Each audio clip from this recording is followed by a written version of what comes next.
मैं अंत में सिर्फ इतना कहना चाहता हूं कि इस बिल में जो भी पॉइंट्स दिए गए हैं, बॉम्सी पोर्टल देख लीजिए, सरकार का झूठ आपको पकड़ में आ जाएगा। हम डरे नहीं हैं, हम सिर्फ सरकार से अपील कर रहे हैं कि हमें अपना समझिए।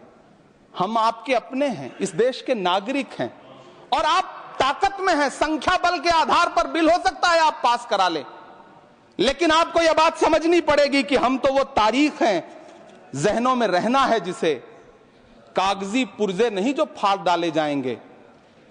जिस जमीन पर मैं खड़ा हूं ये मेरी पहचान है। आप आंधी हैं तो क्या मुझको उड़ा ले जाएंगे? आपको यह बात समझनी पड़ेगी।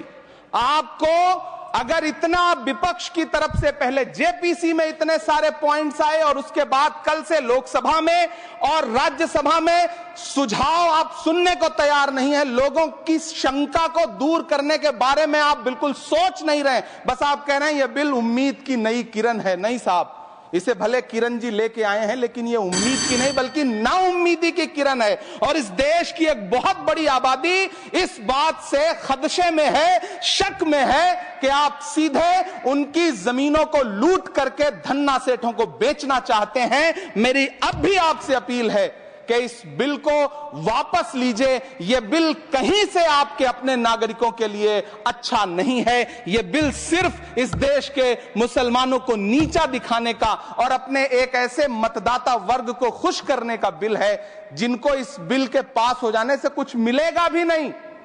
लेकिन आप एक नैरेटिव देना चाहते हैं, एक मैसेज देना चाहते हैं। मेरी आपसे अपील है कि कृपया ये जो सबका साथ सबका विकास का नारा है, इस नारे को रत्ती भर तो चरित्रार्थ कर दीजिए।